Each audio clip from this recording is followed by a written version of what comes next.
যে কথাটা বলছিলাম যে আল্লাহর কথা বলে তো শেষ করা যাবে না।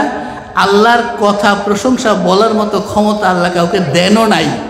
আল্লাহ নিজেই বলেছেন আমাকে নিয়ে না, তোমরা যদি আলোচনা করতে চাও, গবেষণা করতে চাও, তাকাতে চাও, তাহলে আমার সৃষ্টির দিকে তাকাও, আমার সৃষ্টিকে নিয়ে গবেষণা করো। কেন? ওই যে বলছিলাম আমরা সসীম, আমাদের জ্ঞান সসীম, আল্লাহ অসীম। সসীম জ্ঞান দিয়া অসীম আল্লাহকে ধারণ করা, বুঝার মতো ক্ষমতা আমাদের। আল্লাহ আল্লাহ আমানতু বিল্লাহি কামা হুয়া, আমি ঈমান আনলাম আল্লাহর উপর যেমন আছেন তিনি। কেমন আছেন এর আর কোনো ব্যাখ্যা আমার দরকার। ওই যে সূরা ইখলাস, এইটাই ইখলাস, এটাই কি ইখলাস, একনিষ্ঠতা। আল্লাহ আছেন, আমি ঈমান এনেছি। আল্লাহ কেমন আছেন, আল্লাহ কোথায় আছেন, আল্লাহ ঘুমান না, আল্লাহ খান না, আল্লাহ কি করেন, এইসব প্রশ্ন আমার দরকার নাই। আমি ঈমান আনছি আল্লাহর উপর যেমন আছেন তিনি। এই প্রশ্নগুলি ওই যে কাফের মুশরিকদের ছিল। এই ক্লাসের শানে নজুলে আমার ভাইস্ত বলে গেল যে কাফেররা এসে ঠাট্টা করতে, হে মুহাম্মদ তোমার রব কিসের তৈরি, স্বর্ণের না রূপার? তোমার রবের বাবাকে, মাকে, শ্বশুর বাড়ি কই, স্ত্রীকে? আল্লাহ তখনই জবাব দিছে কুল হুয়াল্লাহু আহাদ, আল্লাহ এক, একক। এক বললে সম্পূর্ণ হবে না, কারণ একের পরে আবার দুই আছে। কি আছে? দুইয়ের পরে তিন আছে। তাহলে আল্লাহর সাথে এক শব্দটা যায় না, সেজন্য আল্লাহ আহাদ শব্দ ব্যবহার করছেন। ওয়াহেদ হচ্ছে এক, আল্লাহ ওয়াহেদ ব্যবহার করেন নাই, বলছেন আহাদ, একক। একক কি? একক শব্দটা হলে এককের পরে এর দ্বিতীয় কোনো শব্দ আপনি বলতে পারবেন না। এককের পরে কি দ্যোতক বলি আমরা? বলা যায় কিছু? তাহলে একক, একই শব্দের দিক দিয়েও এককের পরে আরেকটা শব্দ আসে না। কিন্তু যখন বলি এক, একের পরে একটা শব্দ আসে, দুই, দুইয়ের পরে তিন, একটা সিরিয়াল ক্রমবাচক শব্দ চলে আসে না। সেজন্য আল্লাহ বলছেন আহাদ, ওয়াহেদ না, কুল হুয়াল্লাহু আহাদ, আল্লাহ একক, আল্লাহ একক, আল্লাহ একক।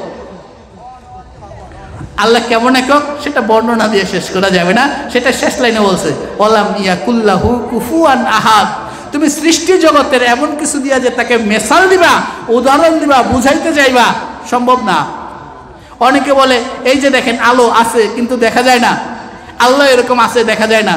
আল্লাহ বলে না, তুমি এই উদাহরণ দিয়ে যেই আল্লাহকে বুঝাইছো আমি সেই আল্লাহ না, কারণ আমি বলে দিয়েছি আমার মিসাল দেওয়া যায়, আমাকে বোঝানো যায়, উদাহরণ দেওয়া যায়, আমি সেই আল্লাহ।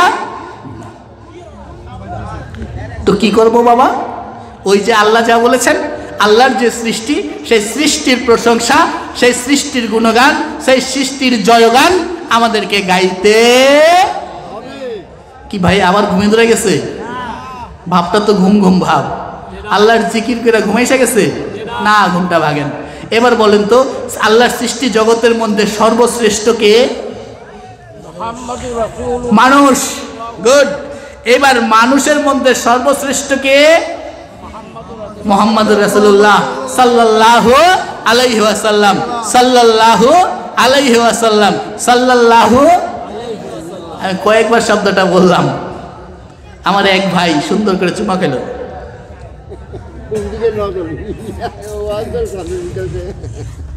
হ্যাঁ, চুমা খায় কি উনি খারাপ কাজ করছে? ভালো কাজ করছে, এটা খারাপ কাজ না। কিন্তু আমাদের সমাজে কেউ কেউ এটাকে আবার একটু ব্যঙ্গ করেও উপস্থাপন করে। হযরত মুসা আলাইহিস সালামের যুগে, কোন যুগে? মুসা আলাইহিস সালামের যুগে মুসা আলাইহিস সালাম একদিন শুয়ে আছে। তো মুসা আলাইহিস সালাম স্বপ্নে দেখলেন, তার উপর আদেশ হচ্ছে হে মুসা তুমি ওই জায়গায় যাও, আমার একটা প্রিয় বান্দা আজকে 3 দিন যাবত মৃত্যুবরণ করেছে, কিন্তু ওই এলাকার কোনো লোক আমার ওই বান্দাটাকে দাফন করে নাই, কাফন পরায় নাই, গোসল দেয় নাই। মুসা আলাইহিস সালাম ওই জায়গার ওই ঠিকানা নিয়ে টুকটুক টুকটুক করে হেঁটে হেঁটে সেখানে চলে গেছে। ওই লাশটাকে খুঁজতেছেন, কোথায় এরকম লাশ আছে, লাশ আছে। আশেপাশের মানুষের কাছে জিজ্ঞাসা করে জানতে পারলেন। তারা বলল হ্যাঁ, গত 3 দিন আগে একটা লোক মারা গেছে, আমরা তাকে কাফনও দেই নাই, দাফনও করি নাই। তাকে গোসলও দেই নাই। বলে কেন তোমরা এই কাজ করছো? এই কারণে যে লোকটা আমাদের বিবেচনায় ভালো ছিল না, লোকটা কোনো আল্লাহওয়ালাও ছিল না, ভালো সৎ ব্যক্তিও ছিল না, আমাদের সাথে তার কোনো ভালো মেলামেশাও ছিল না, আমরা তাকে ভালো জানি না, আমরা তাকে অন্তর থেকে খারাপ জানি, খারাপ হিসেবেই আমাদের কাছে সে পরিচিত। সুতরাং মৃত্যুর পরে আমরা তাকে দাফন দেই নাই, কাফন পরাই নাই, গোসল করাই নাই। মুসা আলাইহিস সালাম বলে ওই লাশটা কোথায় বাবা? কয় আমরা লোক সমাজ থেকে আড়াল করে দূরে ওই জঙ্গলের মধ্যে রেখে এসেছি। মুসা আলাইহিস সালাম তাদের ঠিকানা মতন আস্তে আস্তে হাঁটতে হাঁটতে ওই জঙ্গলের মধ্যে গিয়ে দেখে হ্যাঁ মাটির একটা ঢিবির উপর ওই লাশটাকে রেখে এসেছে।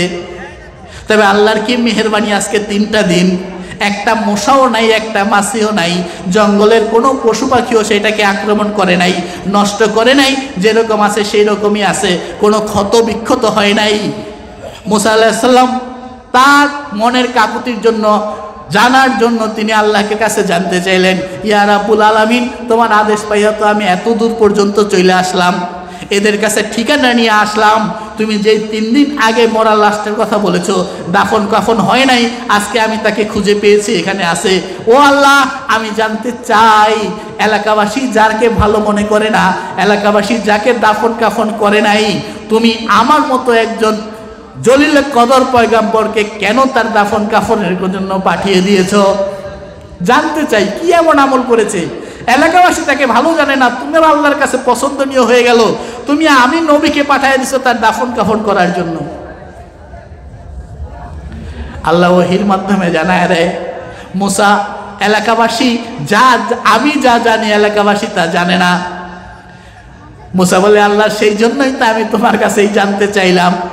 কয় তাহলে শোনো, এই লোকটা তোমার উপর যে তাওরাত অবতীর্ণ হয়েছে, রাতের অন্ধকারে সবাই যখন ঘুমিয়ে যেত এ তাওরাত খুলে খুলে পড়তো, খুলে খুলে পড়তো, যখনই পড়তো, যখনই আখিরে জামানার পয়গম্বর মুহাম্মদুর রাসূলুল্লাহ সাল্লাল্লাহু আলাইহি ওয়াসাল্লামের নামটা সে পাইতো, সে চিন্তা করত তাওরাত মুসা নবীর উপর অবতীর্ণ, মুসার নাম নাই, যে মুহাম্মদের নাম আছে এ কোনো সাধারণ ব্যক্তি না, নিশ্চয় এ আল্লাহর কোনো প্রিয় বান্দা, এটা চিন্তা করতো। আর সে ওই নামের মধ্যে চুমা খাইতো। এই চুমা খাওয়াটা আমার কাছে এত ভালো লাগছে, এলাকাবাসী তাকে যতই মন্দ করুক, মন্দ ভাবুক, কিন্তু সে আমার কাছে প্রিয় হয়ে গিয়েছে। এই কারণেই আমি তোমার মতো মুসা নবীকে তার দাফন কাফনের ব্যবস্থার জন্য পাঠাইয়া দিলাম। তো নবীর নাম শুই না চুমা খাইলে অসুবিধা না, সোহাবের কাজ, ভালো কাজ, যদি পারেন করবেন। তবে শর্ত, যেই চোখে নবীর নাম নিয়ে চুমা খাইলেন ওই চোখে আজে বাজে জিনিস দেখা যাবে। নবীর নামও চুমা খাইলেন, আবার মোবাইল টিপা দুনিয়া মে মজা লেলো দুনিয়া তো মারি হে, এই চুমায় কাজ হবে? চুমার মধ্যে খাইতে হবে, হে আল্লাহ তোমার পেয়ারা নবীর নাম শুই না যেই চোখে আমি চুমা খাইছি, এই চোখ দিয়া একটাও আজে বাজে জিনিস আমি দেখতে চাই, তাহলে চুমাটার দাম আছে। নবীর নামও চুমা খাইলেন, আজে বাজে জিনিসও দেখলেন, লাভ হবে? চোখ তো কয়টা? 2টা, কিন্তু চোখ হিসাবে আমরা তো একটা অঙ্গই ধরি নাকি? তাহলে এই এক চোখ দিয়েই ভালো মন্দ 2টা যদি মিশিয়ে দেই, ভালোটার অ্যাকশনও শেষ, মন্দটার অ্যাকশন শুরু হয়ে যাবে। তো বলতেছিলাম যে সৃষ্টির মধ্যে সেরা আল্লাহর পরে আল্লাহর সাথে তুলনা হবে না, আল্লাহর সাথে সতর্ক থাকতে হবে। আল্লাহ খালেক আর মুহাম্মদ সাল্লাল্লাহু আলাইহি ওয়াসাল্লাম মাখলুক, আল্লাহ স্রষ্টা, মুহাম্মদ সাল্লাল্লাহু আলাইহি ওয়াসাল্লামকে সৃষ্টি করা হয়েছে, সৃষ্টি করে আল্লাহ সম্মান দিয়েছেন বিধায় তিনি সম্মানিত। তার মানে কি আল্লাহ সমান সমান? নাউজুবিল্লাহ। আল্লাহর সাথে তুলনীয়? নাউজুবিল্লাহ। সেটাও করা যাবে না। আল্লাহ সম্মান দিছে, আমরা তার সম্মান শান মান মানি বলি। সমাজে একদল আছে রাসূলের শান মান বলতে গেলে তারা ভয় পায়, কই ওমা বেশি বলতে বলতে যদি আল্লাহর সাথে শরীক হয়ে যায়, কি হয়ে যায়? আবার কেউ কেউ এমনও বলে, কে আমাদের বাংলাদেশে এমন কিছু বক্তা আছে রাসূলের সম্মান কইতে কইতে আল্লাহর উপরে উঠায় ফেলায়। নাউজুবিল্লাহ কইবেন না, জোরসে বলেন নাউজু। ও মগা, ও কি মগা বোঝেন? ও জানে না। আপনাদের এখানে পুকুর আছে না, নদী আছে না, খাল বিল আছে না? এই খালের পানির মধ্যে কচুরিপানা ভাসে না? ভাসে কি ভাসে না? এখন যখন পানিটা কমে যায়, কচুরিপানাটা কি উপরে থাকে না পানির সাথে নিচে চলে যায়? এখন যদি আপনি মনে করেন এখন এই পুকুরটা পানি দিয়ে ভুইরা ফেলাইলে কচুরিপানাগুলি সব ডুবে যাবে, এরকম কি হবে? পানি যত বেশি দিবেন কচুরিপানা, পানি যত বেশি দিবেন কচুরিপানা, পানি দিয়ে কচুরিপানা ডুবানো যাবে? আরে রাসূল তো মাখলুক, রাসূল তো আল্লাহ সৃষ্টি করেছেন। রাসূলের যতই প্রশংসা করি, যতই গুণগান গাই, রাসূলের প্রশংসা করতে করতে যত করি, আল্লাহর প্রশংসা এর উপরে। আল্লাহর প্রশংসা কি?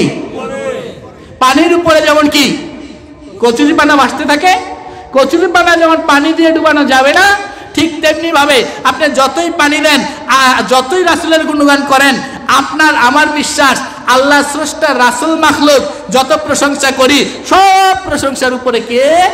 আমার আপনার আল্লাহ। নাকি? কথাটা কি বুঝাইতে পারলাম? সেই আল্লাহ, ওই যে আমার বড় ভাই আইসা বসার পরে বলছে, ভাই মাসটা কিন্তু রজবের মাস। কিসের মাস? ওইখানে একটা ওয়াজের রজবের কিছু কথা বলতেছিলাম, সময়ের অভাবে শেষ করতে পারি নাই। এই যে রজবের মাসের যে একটা ঘটনা, মেরাজের ঘটনা, এই মেরাজের ঘটনাটা শুরু করার আগে স্বয়ং আল্লাহ রাব্বুল আলামিন সুবহানা শব্দটা ব্যবহার করেছেন। দেখেন আমরা মুসলমানরা আশ্চর্যজনক কিছু দেখলে শুনলে কি বলি? সুবহানাল্লাহ। খুশির কিছু শুনলে কি বলি? আলহামদুলিল্লাহ।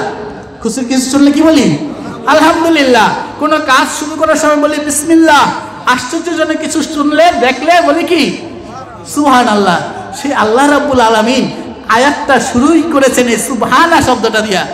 আউযু বিল্লাহি মিনাশ শাইতানির রাজিম, বিসমিল্লাহির রহমানির রহিম। পড়েন না, একটু মুখটা খুলে পড়েন। বিসমিল্লাহির রহমানির রহিম। কোরআনের একটা হরফে 10টা নাকি? কয়টা নাকি? এই বিসমিল্লাহর মধ্যে আছে 119টা হরফ। কয়টা হরফ? একেবারে যদি কম পান 190টা নাকি? কয়টা? 190। আরে 190টা তো একদম সর্বনিম্নটা। আর যদি আল্লাহকে খুশি করতে পারেন, আর এটা খুশির জায়গা, আমরা এটাকে বলি কি জান্নাতের বাগান বলে ফেলাই। জান্নাতের বাগান, তা জান্নাতের বাগানে বৈশা যদি বিসমিল্লাহ পড়েন, আল্লাহ কি 190টা দিবেন? আরো বেশি দিবে? অগণিত, অসংখ্য, কোনেও শেষ করতে পারবে, আপনার ধারণার বাইরে দিয়ে দিবে। তা আরো একবার বলি, বিসমিল্লাহির রহমান। আল্লাহর 3000 নাম। কয় হাজার? 3000 নাম।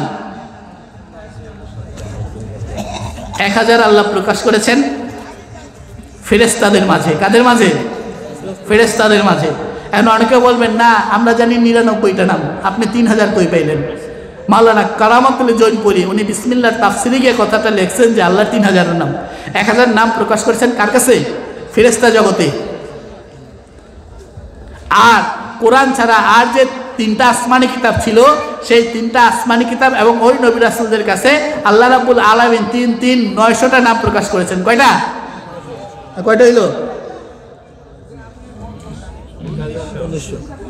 1900। আর আমাদের নবীর কাছে কয়টা? আমরা জানি কয়টা? 99টা। এখন আছে কয়টা? একটা বাকি আছে। আর ওইখানে 3000 বাকি আছে। আর 3000-এর 1000 আল্লাহ অন্যান্য নবীদেরকে জানায় দিয়েছেন। কাদের জানায় দিয়েছেন? নবীদেরকে। তাহলে ফেরেশতাদের কয় হাজার? 1000।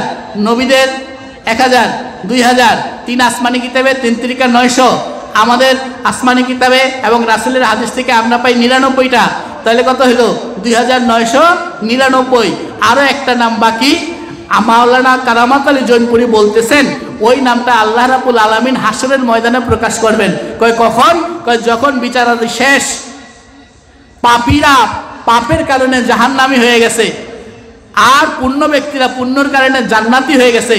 এই অবস্থায় যখন পাপীরা জাহান্নামের দিকে যাত্রা শুরু করবে, ফেরেশতারা ধরে নিয়ে যাবে, তখন আল্লাহ ফেরেশতাদের দাঁড় করাবে। এই ফেরেশতারা দাঁড়াও। ফেরেশতারা দাঁড়িয়ে যাবে।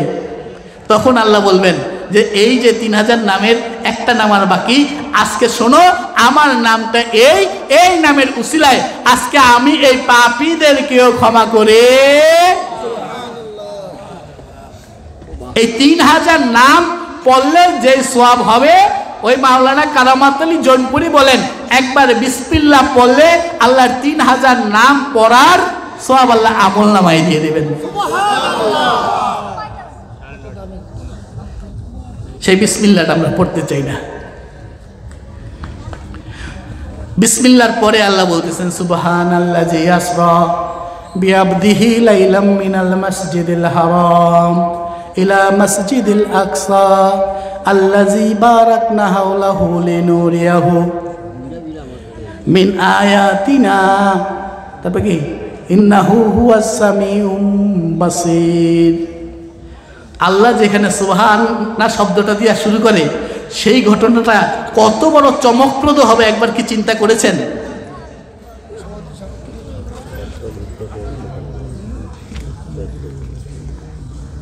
তো আল্লাহ যেটাকে আশ্চর্যজনক ঘটনা বলেছেন, এর চেয়ে আশ্চর্যজনক ঘটনা পৃথিবীতে আর ঘটতে পারে না। বিজ্ঞানীরা চাঁদ জয় করেছে, চাঁদ পর্যন্ত গেছে, মঙ্গল গ্রহে উপগ্রহ পাঠাইতেছে, আকাশ মণ্ডলীতে ঘোরাঘুরি করতেছে, এরা অনেক তথ্য আমাদেরকে দিতেছে। হ্যাঁ, দিচ্ছে বলছে বিজ্ঞানীদের আবিষ্কারের যে শেষ, যেখানে শেষ হবে আল্লাহ বলে সেইখান থেকে আমি আমার হাবিবকে এই আশ্চর্যজনক ঘটনাটা ঘটাইছি, সেটা এই রজব মাসে। কোন মাসে? রজবের 26 তারিখ দিবাগত রাত্রি, দিনটা শেষ, 27 তারিখ শুরু হয়ে গেছে রাত। আরবি মাস শুরু হয় কিন্তু সন্ধ্যা থেকে, আরবি মাসে রাতটা আগে আসে, দিনটা পরে, জানেন তো? 26 তারিখ দিনটা শেষ, রাতের বেলা নবী করিম সাল্লাল্লাহু আলাইহি সাল্লাম উম্মে হানির ঘরে শায়িত ছিলেন। কোন কোন বর্ণনায় পাওয়া যায় কাবার হাতিমের মধ্যে শায়িত ছিলেন। এর একটা যোগ করছে মুফাসসিরিনরা, হাদিস বিশারদরা, কিন্তু এখানে উম্মে হানির ঘর এইটাই সঠিক। তাহলে হাতিম কেন বললো? হাতিম বলছে যখন জিবরাইল আলাইহিস সালাম কাবার হাতিমে নিয়ে গেছেন, তখনও রাসূল সাল্লাল্লাহু আলাইহি সাল্লামের ঘুমটা সেভাবে ভাঙে নাই, তন্দ্রাচ্ছন্ন ছিলেন, সেজন্য তিনি ওই হাতিমের কথা উল্লেখ করেছেন।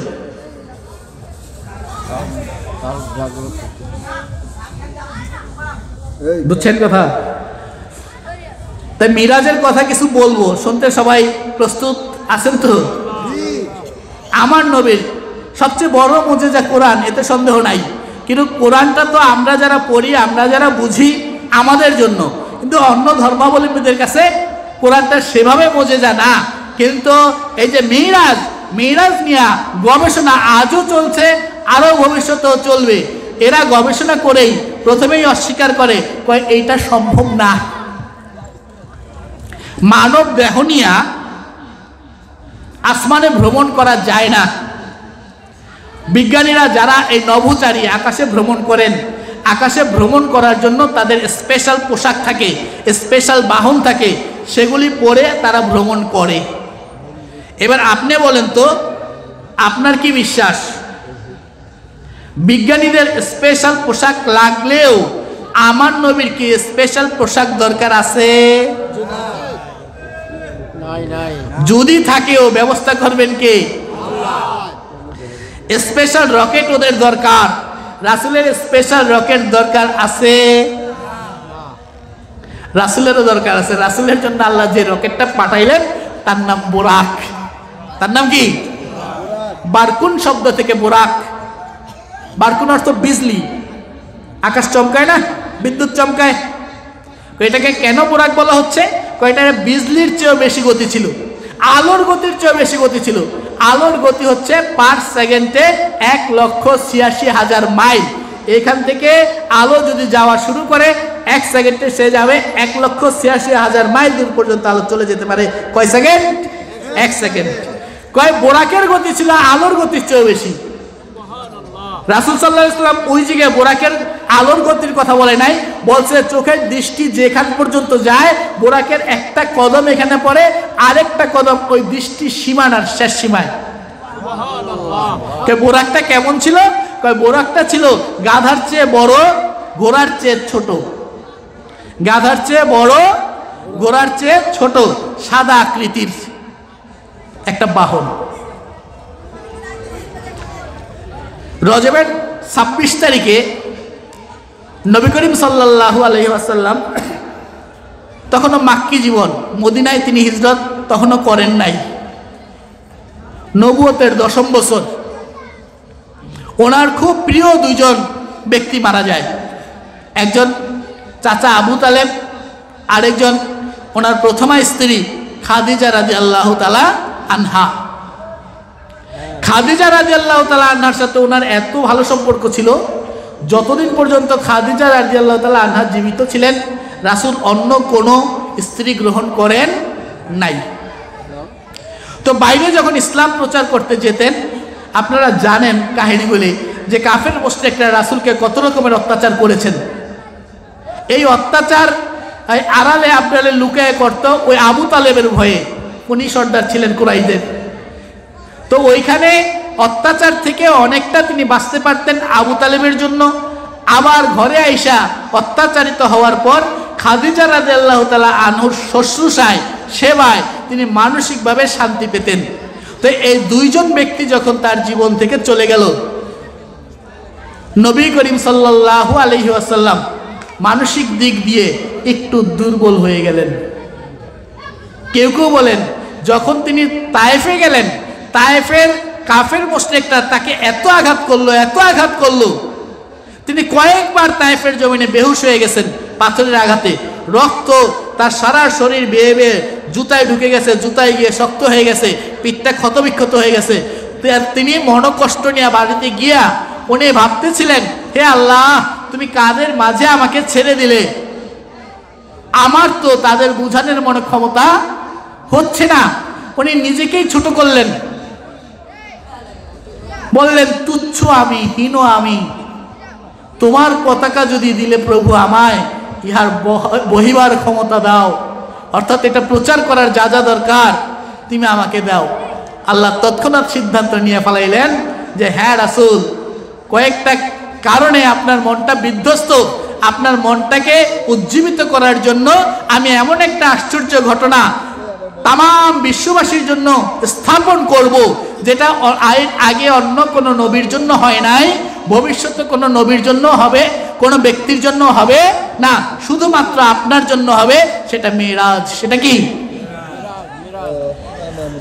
26 তারিখ সারাদিন নবী করিম সাল্লাল্লাহু আলাইহি ওয়াসাল্লাম কাফের মুশরিকদের দাঁড়ে দাঁড়ে তাওহীদের দাওয়াত দিয়ে, রিসালাতের দাওয়াত দিয়ে ক্লান্ত হয়ে উম্মে হানির বাড়িতে যখন গেছেন, উম্মে হানি তার চাচাতো বোন, এই উম্মে হানি আলী রাদিয়াল্লাহু তাআলা আনহু আপন বোন।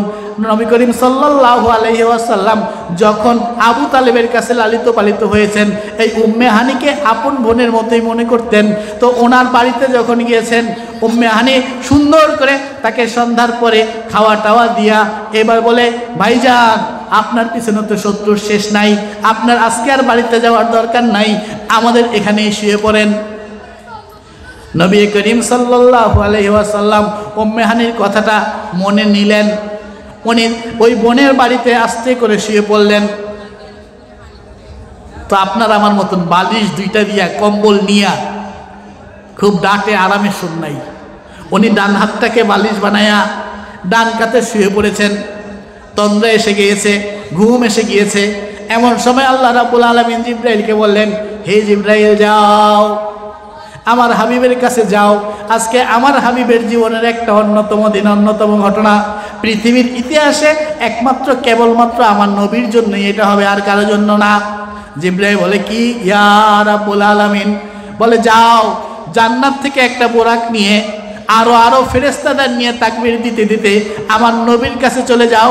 সেখান থেকে তুমি সুন্দর করে আমার নবীকে প্রথমে বাইতুল মুকাদ্দাস, তারপর প্রথম আসমান, দ্বিতীয় আসমান, তৃতীয় আসমান, সপ্তম আসমান পার করে সিদরাতুল মুনতাহা পার করে লা জামান লা মাকান ৭০,০০০ নূরের পর্দা পার করে আমার আরশ মহল্লায় আমার নবীকে পৌঁছে দাও। জিবরাইল আলাইহিস সালাম জান্নাতে গেলেন, অনেকগুলি বোরাক দেখলেন, উনি বিভ্রান্ত হয়ে গেলেন। ইয়া রাব্বুল আলামিন কোন বোরাকটা নবীর জন্য নেব?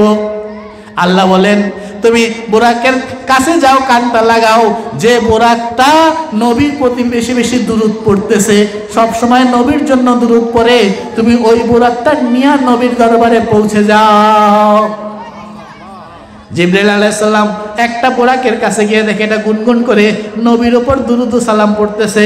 জিবরাইল খুশি হয়ে গেছে, তোমাকে পাইছি, তোমার কথাই আল্লাহ বলেছে, চলো তোমার আজকে ডিউটি। ছোট্ট একটা কথা, একটা বোরাক যদি রাসূলের প্রতি দুরূদ পেশ করে, রাসূলের প্রতি সালাম পেশ করে, আল্লাহর প্রিয় হয়ে যেতে পারে। আপনি আমি সৃষ্টির সেরা মানুষ হয়ে নবীর প্রতি দুরূদ ও সালাম পেশ করলে কি আল্লাহর কাছে প্রিয় হতে পারবো না? আল্লাহর কাছে প্রিয় হওয়ার আরো একটা সূত্র মিরাজ থেকে আমরা পেয়ে যাই, সেটা হচ্ছে নবীর প্রতি বেশি বেশি দুরূদ প্রেরণ করা। করবো তো? আরেকটা কথা আমি প্রায় আমার বক্তৃতায় বলি, আপনি যে নামাজ পড়েন, রোজা করেন, হজ করেন, যাকাত দেন, সব আমলগুলি আপনার আমল নামায় থাকে। কোথায় থাকে? যার যার একটা আমল নামা আছে না, এই বান্দা 5 ওয়াক্তের জায়গায় 4 ওয়াক্ত পড়ছে, তার জমা হইলো। এই জাকাত ফরজ হয়েছে, জাকাত দিয়েছে, জমা হলো। বলছে হাসরের ময়দানে আমল নামাটা ডাইন হাতে দিবে। আপনি যা আমল করেছেন সেটা আপনার হাতে ডাইন হাতে চলে আসবে। শুধুমাত্র একটা আমল আপনার আমল নামায় জমা হবে না, সেটা চলে যাবে জনাবে মুহাম্মদ রাসূলুল্লাহ সাল্লাল্লাহু আলাইহি ওয়াসাল্লাম। সেটা হচ্ছে দুরূদ। সেটা কি? সালাম। দুরূদ সালাম যত পড়বেন, আল্লাহ হাজার হাজার ফেরেশতা নিয়োগ করে রেখেছে। পৃথিবীর যে কোনো আনাচে কানাচে থেকে একটা ইমানদার বান্দা তার অন্তর থেকে একটা দুরূদ ও সালাম পড়লে ফেরেশতারা সেটা রাসূলের কাছে নিয়ে পৌঁছে দেয়, রাসূল সেটা জমা করে। হাসরের ময়দানে যখন নেকি বদির ওজন হবে, আপনার যদি বদ বেশি হয়ে যায়, নেক কম হয়ে যায়, সেই দিন রাসূল সাল্লাল্লাহু আলাইহি সাল্লাম তার ওইখান থেকে আপনার পাঠ করা দুরূদটা এই আমল নামায় দিবে, তখন সেটা অনেক ওজনদার হয়ে যাবে। এইটা সুবহানাল্লাহ, সুবহানাল্লাহর এই সুরুত। একটু জোরে বলি সুবহানাল্লাহ, আলহামদুলিল্লাহ, লা ইলাহা ইল্লাল্লাহ, আল্লাহু আকবার। এই কথাগুলি বললে লাভ না ক্ষতি? লাভ। জান্নাতে আপনার জন্য গাছ লাগানো হবে। কি গাছ? ছায়াদার বৃক্ষ। কত সুন্দর বৃক্ষ! কেমন একটা বৃক্ষ হবে? বলছে একটা তেজি ঘোড়া যদি 500 বছর দৌড়ায়, তাও ওই গাছটার ছায়া শেষ হবে না। তাহলে গাছটা ছোট না বড়? কেন এটার এই দুরূদটার এত মর্যাদা? ওই যে একটু আগে বললাম, সবগুলি আমল আপনার আমল নামায় থাকবে। আর দুরূদটা যখন রাসূলের কাছে যাবে, রাসূল হচ্ছে রহমাতাল লিল আলামিন, তার হাতের স্পর্শ পেয়ে, তার হাতের স্পর্শ ছোঁয়ার কারণে ওই দুরূদটা এত মূল্যবান হয়ে যাবে যে আপনার আমল নামাটা অনেক বেশি ভারী হয়ে। দুরূদ পড়বো না ছাড়বো? ব্যঙ্গ করবো না পড়বো? একদল আছে দুরূদকে ব্যঙ্গ করে, আছে না নাই? আমরা সেটা শুনবো? দুরূদ পড়বো। কি পড়বো? তাদেরকে ছাড়বো না, দুরূদ পড়বো। হ্যাঁ, আপনার কাছে যেটা ভাল লাগে সেটাই পড়েন। আপনার যদি দুরূদ ইব্রাহিম ভাল লাগে পড়েন। ওইটা যে কিভাবে ইব্রাহিম হইলো জানি না, বলে এটার মধ্যে ইব্রাহিম আলাইহিস সালামের নাম আছে, তো এটার মধ্যে তো মুহাম্মদ সাল্লাল্লাহু আলাইহি সাল্লামের নামও আছে, আছে না? আমরা নামাজে যেটা পড়ি, আগে আমাদের নবীর নাম না, এরপরে ইব্রাহিম নবীর নাম, নাকি? আর নাম হয়ে গেছে এটা দুরূদ ইব্রাহিম। যাক, আপনার ভাল লাগে পড়েন, আমরা তাদের খারাপ বলি না। দুরূদ পড়েন, যেটা আপনার ভাল লাগে সেইটাই পড়েন। এই দুরূদগুলি জমা হতে থাকবে, আপনার নাজাতের উসিলা হয়ে যাবে। আমরা আপনাদের জন্য দোয়া করি, তবে দুরূদকে ব্যঙ্গ কইরেন। তারাও আমাদের ভাই, নাকি? তো দুরূদকে ব্যঙ্গ করা যাবে না। কি কথা বলতেছিলাম? দুরূদ পড়ার কারণে বোরাকটা আল্লাহর কাছে প্রিয় হয়ে গেছে, ওইটাকেই নবীর জন্য পাঠিয়ে দিছে, নাকি? জিবরাইল আলাইহিস সালাম আসলেন। জিবরাইল প্রত্যেক দিন আসেন, কোনোদিন দরজা খোলার দরকার হয় না, কোনো জানলা খোলার দরকার হয় না। জিবরাইলের এমন পাওয়ার, যে কোনো জায়গা দিয়ে তিনি প্রবেশ করতে পারেন। পারেন কি পারেন না? পারেন না? নবী ঘুমায় আছে, উনি বেডরুমে চলে গেছেন, ঘুমানোর রুমে চলে গেছেন, যেতে পারে কি পারে না? না নক করতে হইব? আজকে যেহেতু ঘটনাটা আশ্চর্যজনক, জিবরাইল আলাইহিস সালাম তার ওই শক্তি ওই ক্ষমতা প্রয়োগ না করে সর্বপ্রথম ঘরের চালাটাকে উন্মুক্ত করে ফেললেন, খুলে ফেললেন। এবার ওই চাল দিয়ে সরাসরি বোরাক নিয়ে নেমে গেলেন। নেমে দেখেন নবী করিম সাল্লাল্লাহু আলাইহি ওয়াসাল্লাম ঘুমিয়ে আছেন। যদি ডাক দেয় বেয়াদবি হয়ে যাবে। কি হবে? বেয়াদবি হবে। রাসূল ঘুমায়, আর যদি তাকে এই ওঠেন ওঠেন ওঠেন, হবে? জিবরাইল নবীর সম্মান জানে কি জানে না? আমরা জানি না, আমরা জানি না, জিবরাইল জানে। জিবরাইল দাঁড়ায় আছে। আল্লাহ রাব্বুল আলামিন জিবরাইলকে সৃষ্টি করেছেন, তার 600 ডানা আছে। কয়শো ডানা? 600 ডানা। এই 600 ডানার মধ্যে যে পরগুলি আছে, পর বুঝেন তো, ছোট ছোট থাকে না? হ্যাঁ, এর এক একটা এক এক ধাতু দিয়ে বানানো। একটা পাখা আছে আল্লাহ রাব্বুল আলামিন কর্পূর দিয়ে বানাইছেন। এই কর্পূর ধাতুটা হচ্ছে ঠান্ডা। কর্পূর ধাতুটা কি? ঠান্ডা। জিবরাইল আলাইহিস সালাম তার ওই পটটাকে বাইর কইরা নবী করিম সাল্লাল্লাহু আলাইহি সাল্লামের পায়ের তলার মধ্যে যখন লাগায় দিছে, ওই ঠান্ডা পায়ের নবী করিম সাল্লাল্লাহু আলাইহি ওয়াসাল্লাম নিজের চোখ দুটাকে খুলেছেন। আজকে শীতকাল নাকি? বাসায় গিয়ে একটু দেখবেন যে হুজুরে কি কইল। যাদের বউ আছে, যাদের নাই তাদের জন্য না, যাদের বউ আছে শুয়ে পড়ছে, ঘুমায় গেছে, আপনি আস্তে করে ল্যাপের নিচে, কম্বলের নিচে ঠান্ডা হাতটা পায়ের তালুতে লাগাই দিবেন, দেখেন কেমন করে ওঠে। আপনার হাত, আপনার তা কর্পূর না, যদি কর্পূর হয় আরো ঠান্ডা। ওই কর্পূরের পাখা দিয়ে যখন লাগাইছে, নবী করিম সাল্লাল্লাহু আলাইহি সাল্লাম চোখ দুটা খুলছেন, জাগ্রত হয়ে গেছেন। জেগেই দেখে নাই, হ্যাঁ ঘরের তো ছাদ নাই। ঘটনা কি? যখন এইবার চোখ খুলছে, এইবার জিবরাইল সালাম দিল। সালাম দিয়ে বলে, আজকে আপনাকে আল্লাহর মেহমান হয়ে 800 মহল্লা পর্যন্ত ভ্রমণ করতে হবে। রাসূলের ঘুম তখনও ভাঙে নাই, একটু তন্দ্রাচ্ছন্ন। তো রাসূলকে নিয়ে গেলেন ওই হাতিমের মধ্যে। হাতিমে নিয়ে রাসূলের সিনাটাকে চাক করেছেন। চাক বুঝেন তো, ওপেন হার্ট সার্জারি, ফেরে ফেলেছেন জিবরাইল আলাইহিস সালাম।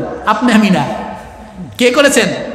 জিবরাইল আলাইহিস সালাম। যদি আমরা করতাম রক্ত বাইরে হয়তো এখানেই শেষ, কিন্তু জিবরাইল করলে কি রক্ত বের হবে? মারা যাবে না। আদেশটা কার? আল্লাহ। রাসূল বলেন, ওইখানে নিয়ে আমাকে শুয়ে দেওয়া হলো। এরপরে আমার সিনাটাকে চাক করা হলো। এই সিনা চাক করে আমার অন্তরটাকে বের করা হলো। একটা স্বর্ণের তস্তুরতে জমজমের পানি নিয়ে ওইটাকে ধুয়ে মুছে পরিষ্কার করে আবার আমার এই জায়গায় রেখে দেওয়া হলো। এবার আমার এখানে আবার যখন হাত বুলাই দিল, আমার দেহটা, আমার এই বুকটা, আমার এই পেটটা আগের মতো স্বাভাবিক হয়ে গেল। সুবহানাল্লাহ, সুবহানাল্লাহ, আল্লাহর কুদরত। এখন বলবেন যে বাটিটা কেমন ছিল, রাসূলের হাতটা কেমন ছিল, কিভাবে ধুইল? এই প্রশ্ন করার আমার দরকার? কাহিনী কার? আল্লাহ আগেই বলছে এটা আশ্চর্য কাহিনী। তোমরা যদি করতে চাও, করতে গেলে কিন্তু ইন্না লিল্লাহি ওয়া ইন্না, মৃত্যুকালে তোর বয়স হয়েছিল, ঘোষণা হিসাব করবো নাকি? দরকার নাই। আল্লাহর খেলা। কার খেলা? তবে এই যুগে আইসা একদল রাসূলের এই সিনা চাকটাকে অস্বীকার করা শুরু করছে। বলে এগুলি নাই, হুজুররা বানায় বানায় বলে। ওই যুগে আবার কিভাবে হয়? আধুনিক যুগে এত কিছু দিয়া, মাস্ক লাগায়, অক্সিজেনের, হার্টবিট দেখার জন্য আরো কত মেশিন, এরপরে ডাক্তাররা সূক্ষ্ম অস্ত্র দিয়া ওপেন হার্ট সার্জারি করে, তাও অল্প একটু। আর নবী দেখাইছে বুক থেকে নাভি পর্যন্ত, বলছে এইখান থেকে এইখান, এইখান থেকে এইখান আমার ফেরে নিয়েছেন। আরেক সাহাবী এটা সাক্ষীও দিয়েছেন, বলছে আমি একদিন রাসূলকে তার আস্তিনের ফাঁক দিয়ে তার এই জায়গাটা দেখেছি, সেখানে এখনো চিহ্ন আছে। আর এই যুগের কিছু মৌলবী বলে না, এটা সত্য না, এটা সহিহ হাদিস না। যখন চিনা চাক শেষ হয়ে গেল, নবী করিম সাল্লাল্লাহু আলাইহি ওয়াসাল্লামকে নিয়ে বোরাকের কাছে যখন দাঁড়া করাইছে, বোরাক এবার ছটফট ছটফট ছটফট শুরু করে দিয়েছে, নাচানাচি করতেছে।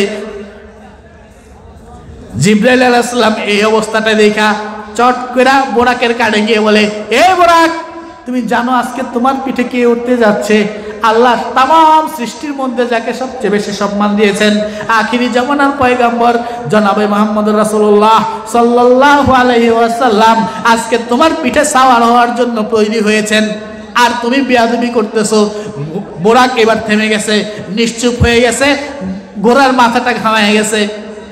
আল্লাহ রাব্বুল আলামিন এই মুহূর্তে ঘোড়ার জবানটা খুলে দিয়েছে। ঘোড়ার সুযোগ পাইয়াই আরো একটা আবেদন করলো, হে জিবরাইল আলাইহিস সালাম, আমি নবীর সাথে তো বেয়াদবি করতে চাই নাই, নবীর কাছে আমার একটা আবদার ছিল। কি আবদার? আজকে মেরাজের রাতে নবী যে আমার পিঠে চলেছে, নবীকে একটা কথা দিতে হবে, কাল হাসরের ময়দানে পুলসিরাতে পার হওয়ার সময় নবী যেন আমাকে ভুলে না যায়।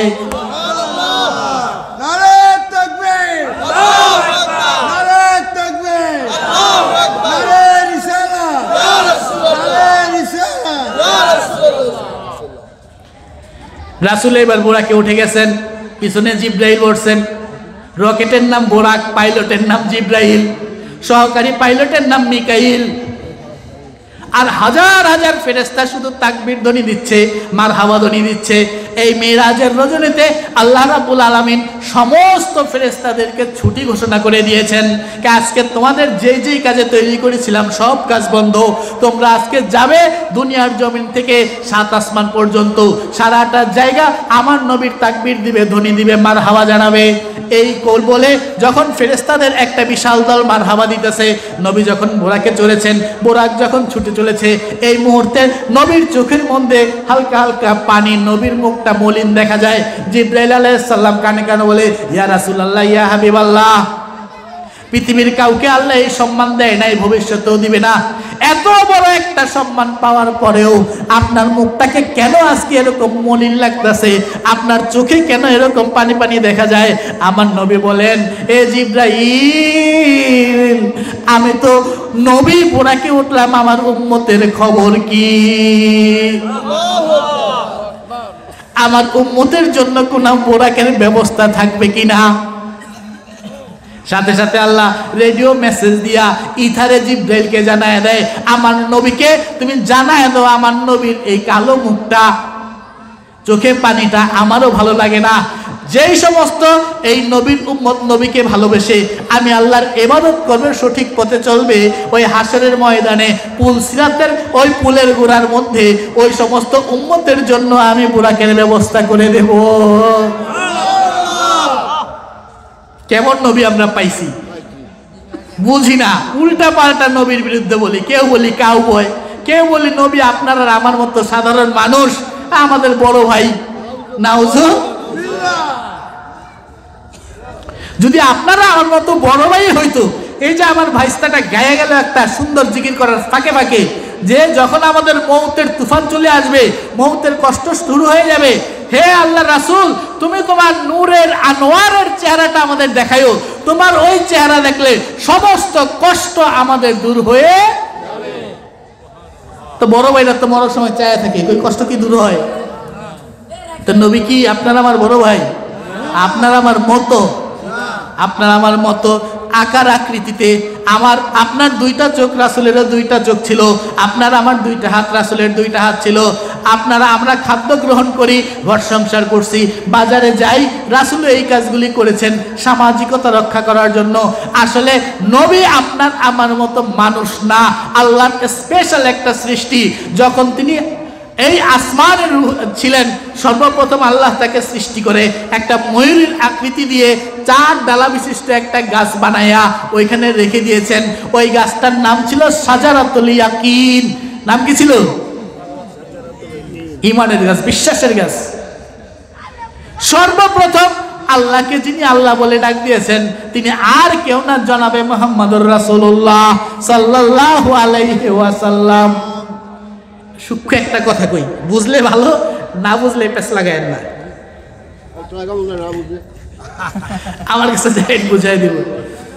আমার বয়স কত? ধরেন 84, ধরে নিলাম বোঝার জন্য। এখন বলেন তো, আমার বাবা, আমি যে বাবা হয়েছে, আমার বাবা হওয়ার বয়স কত? তখন বলবেন আপনি তখনই বাবা হয়েছেন যখন আপনার প্রথম সন্তানটা হয়েছে, নাকি? সন্তান হওয়ার আগ পর্যন্ত আমি কি বাবা ছিলাম?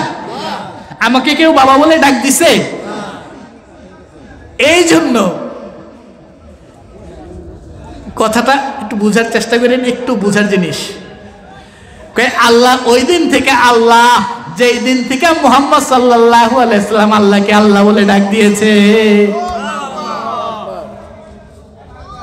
কথাটি একটু পেঁচের, আল্লাহ তার আগেও ছিল, নাম ধরে কেউ ডাক, নাম ধরে কেউ ডাক, কথা কি বুঝেন? আর পেঁচ লাগাই না, হুজুর কি কয়ে গেল? আল্লাহ বলে মোহাম্মদ বলে ডাক করে আল্লাহ হয়েছে, মোহাম্মদ ডাকার পরে আল্লাহ হয় নাই। বলছি আল্লাহ ওই দিন থেকে আল্লাহ এটাকে ছিলেন, তিনি ছিলেন, তিনি ছিলেন, আল্লাহ বলে কেউ ডাক। ওই যে মাঝে মাঝে বক্তারা সুন্দর গান করে বলে যে তোমার মাও নাই বাবাও নাই, আল্লাহর নামটা তোমাকে কে দিল? আমাদের যে নাম আছে হয়তো মা দিছে, বাবা দিছে, ফুপু দিছে, খালু দিছে, খালা দিছে, একজনে নামটা রাখছে। হে আল্লাহ, তোমার তো মা নাই, বাবা নাই, আত্মীয় স্বজন নাই, তুমি যে আল্লাহ, তোমার এই আল্লাহ নামটা কে দিয়েছে? কে দিছে? এবার পাইছেন? আল্লাহর নামটা ধইরা আল্লাহকে যিনি সর্বপ্রথম ডাকতেছেন তিনি আর কেউ না, আপনার আমার নবী, আখিরে জামানার নবী, নবীদের নবী, কুল কায়নাতের নবী, রাহমাতাল লিল আলামিন জনাবে মুহাম্মদ রাসূলুল্লাহ সাল্লাল্লাহু আলাইহি ওয়াসাল্লাম। আছেন কোথায়? বোরাকের পিঠে নাকি? কোথায় আছেন? ভুলে যাবেন না। একটু আবার গেলাম উপরে, কি করে আল্লাহ কি হয়েছে?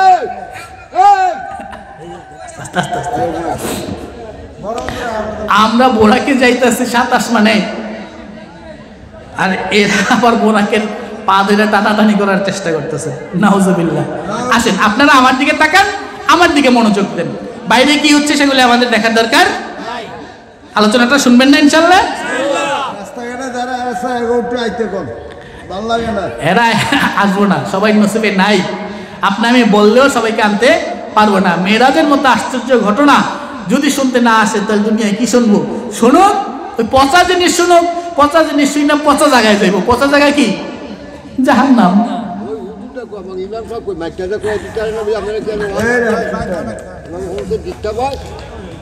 বোরাক নিয়ে যখন নবী করিম সাল্লাল্লাহু আলাইহি ওয়াসাল্লাম ছুটছেন, কিছুটুক যাওয়ার পরে জিবরাইল বলে, ইয়া রাসূলুল্লাহ, ইয়া হাবিবাল্লাহ, এখানে একটু নামেন। রাসূল নামলেন।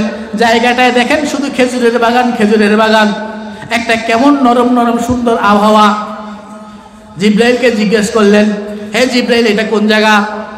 জিবরাইল জবাব দেয়, ইয়া রাসূলুল্লাহ, এইটার নাম ইয়াসরিব, কিন্তু যখন মক্কাবাসী অত্যাচারে আল্লাহর আদেশে আপনি মক্কা ছেড়ে এখানে আসবেন, তখন এই শহরটার নাম হয়ে যাবে মদিনা। সুবহানাল্লাহ। এখানে 2 রাকাত নামাজ পড়ছে, নামাজ মিলে নাই। এখান থেকে আবার যখন যাচ্ছেন যাচ্ছেন যাচ্ছেন যাচ্ছেন মিশরের উপর দিয়ে যখন চলে গেলেন, একটা জায়গায় রাসূল সাল্লাল্লাহু আলাইহি ওয়াসাল্লাম সুগন্ধি পাইলেন, সুন্দর একটা সেন্ট, ঘ্রাণ। জিবরাইল আলাইহিস সালামকে জিজ্ঞেস করলেন, হে জিবরাইল, এই ঘ্রাণটা কোত্থেকে আসলো, কিসের ঘ্রাণ? জিবরাইলকে আপনি কি জানতে চান এটা কিসের ঘ্রাণ? বলে, হ্যাঁ আমি জানতে চাই। কয় কিসের ঘ্রাণ? কয় এইখানে আল্লাহর একজন এমন বান্দির কবর আছে, ওই কবর থেকে কিয়ামত পর্যন্ত সুগন্ধ ছড়াইতে থাকবে। কয় সে কে? কয় সে আর কেউ না, সে হচ্ছে ওই ফেরাউনের যে একজন মেয়ে ছিল, মেয়েটার চুল আস্তানের জন্য একটা বাদী ছিল, দাসী ছিল। ওই চিরুনিকে আরবিতে বলা হয় মাস্তা। কি বলা হয়? এই চিরুনি দেওয়ার জন্য ওই মহিলাটার নামটাও আর ইতিহাসে আসে নাই, ওইখানেও মাস্তা উল্লেখ করা হয়েছে। আসলে এটা নাম না, এটা উপাধি। আমরা যেমন রিক্সাওয়ালা যে রিক্সা চালায় তাকে বলে কি? ডাক দিয়ে কি বলে? এই রিক্সা, এই রিক্সা যাবে কিনা বলি না? ওই দাসী ওই কন্যার চুল আস্তাতে আস্তাতে ওই চিরুনির সাথে সম্পর্ক হওয়ার কারণেও তার নামটা হয়ে গেছে আরবিতে চিরুনি, যেটা বলা হয় মাস্তা। এই মাস্তা একদিন চুল আস্তাতে গিয়ে টুস করে তার চিরুনিটা নিচে পড়ে যায়। ওই নিচের থেকে ওঠানোর সময় সে যখন নিচু হয়েছে, নিচু হয়ে ওঠানোর সময় সে বলল বিসমিল্লাহ। কি বলেছে? তখন ফেরাউনের রাজত্বকাল চলতেছে। আর আপনারা সবাই অবগত জানেন ফেরাউন নিজেকে খোদা বলে দাবি করেছে নাকি? আনা রাব্বুকুমুল আলা, আমি তোমাদের বড় খোদা, আমার উপর কোনো খোদা নাই। আমার রাজ্যে আমি ছাড়া কোনো খোদার কথা চলবে না, কোনো খোদার কথা আলোচনায় আসবে না। আমি ফেরাউন, আমি রাজা, আমি সব, আমি খোদা। নাউজুবিল্লাহ আসে না? কি রে ভাই, ঈমান কই গেল? বইলা বিল্লাহ বলাতে হবে। একজন খোদা দাবি করতেছে, আপনার আমার মুখ দিয়ে নাউজুবিল্লাহ আসে না তো কবে আসবে? তখন ওই শব্দটা ফেরাউনের ওই কন্যা শুনে ফেলেছে। সে কি রাগ হয়ে দাসীকে বললো, তুমি কার কথা বললা? রব তো আমার বাবা ফেরাউন, তুমি আবার আল্লাহ কোত্থেকে আনলা? ওই মাস্তা ইমানের বলে এত বেশি বলিয়ান ছিল, সে কোনো কিছুকে ভয় না করে বলল, তোমার বাবা নকল রব, নকল খোদা, আসলে সে খোদা না, আসল যে খোদা তিনি থাকেন 800 মহল্লায়। আমি তার উপরে ঈমান এনেছি এবং তার উপর অটুট আছে। মেয়ে যখন গিয়া ফেরাউনকে জানালো, ফেরাউন তার সবার সব নিয়ে সুন্দর করে বসে গেল। তার জন্য বিচারের ব্যবস্থা হলো। এত বিচার দেখো ওই মহিলা একটু মাত্র বিন্দু মাত্র বিচলিত হলো না।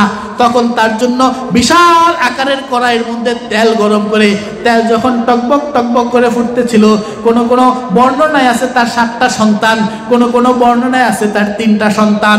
সর্বপ্রথম সবচেয়ে বড় ছেলেটাকে যখন তেলে ফেলে দিয়েছে, এত গরম তেল ওই ছেলেটা ভাজা ভাজা হয়ে গিয়েছে। এরপরও দ্বিতীয় সন্তান, তৃতীয় সন্তান। মহিলা তাকায়, চোখ দিয়ে পানি পড়ে, পানি ঝরে, অন্তরটা ফেটে যায়, কিন্তু ঈমানের কারণে সে কিছুই বলে না। এরকম করতে করতে সর্বশেষ তার একটা শিশু বাচ্চা ছিল, বুকের মধ্যে নিয়ে দাঁড়িয়েছিল। ওই শিশুটা তখনও দুধ খাইতো, এই শিশুটাকে দুধ খাওয়াতো। আর যখন একটা মা কোনো শিশুকে দুধ খাওয়ায়, ওই দুধের কারণে, দুধ খাওয়ানোর কারণেই ওই মায়ের সাথে শিশুর সাথে সবচেয়ে বেশি আন্তরিকতা আর সম্পর্কটা সৃষ্টি হয়ে যায়। সর্বশেষ যখন তার এই কোলের বাচ্চাটাকে তুলে এনেছে, এইবার মহিলাটার অন্তরটা যেন ফেটে যায়, চিৎকার দিয়ে উঠবে। এমন সময় বাচ্চাটাকে যখন আগুনে ফেলেছে, ওইটা শিশু বাচ্চা, হাড় মাংস সবগুলি নরম, এরকম বাঁকা হয়ে যখন উঠছে, মহিলাটা একটা জোরে চিৎকার দিয়েছে। ওই তেলের মধ্য থেকে শিশু বাচ্চাটার জবান আল্লাহ খুলে দিয়েছেন। তেলের মধ্য থেকে শিশু বাচ্চাটা মিসমিক করে হেসে বলতেছে, এ মা, তুমি ধৈর্য ধারণ করো। বাইরের দৃষ্টিতে, সকলের দৃষ্টিতে এটা গরম তেল হতে পারে, আমরা যারা এখানে আসছি আমরা বুঝেছি এটা কোনো গরম তেল না, এটা জান্নাতের একটা বাগিচা। তুমিও দেরি কইরো না, তুমিও জান্নাতের বাগিচায় চলে আসো। ওই দাসী আল্লাহ বলে একটা চিৎকার দিয়ে ওই শিশু বাচ্চাটার হাসি দেখে যখন তেলের মধ্যে ঝাঁপ দিয়েছে, সকলের দৃষ্টিতে দেখা যায় সে ভাজা ভাজা হয়ে গেছে, কিন্তু আল্লাহর দৃষ্টিতে আল্লাহ তাকে জান্নাতের মেহমান বানায়া, জান্নাতের ওই কবরটাকে জান্নাতের টুকরা বানায় দিছে। আজ পর্যন্ত সেখান থেকে এই সুগন্ধিটা ছড়াচ্ছে।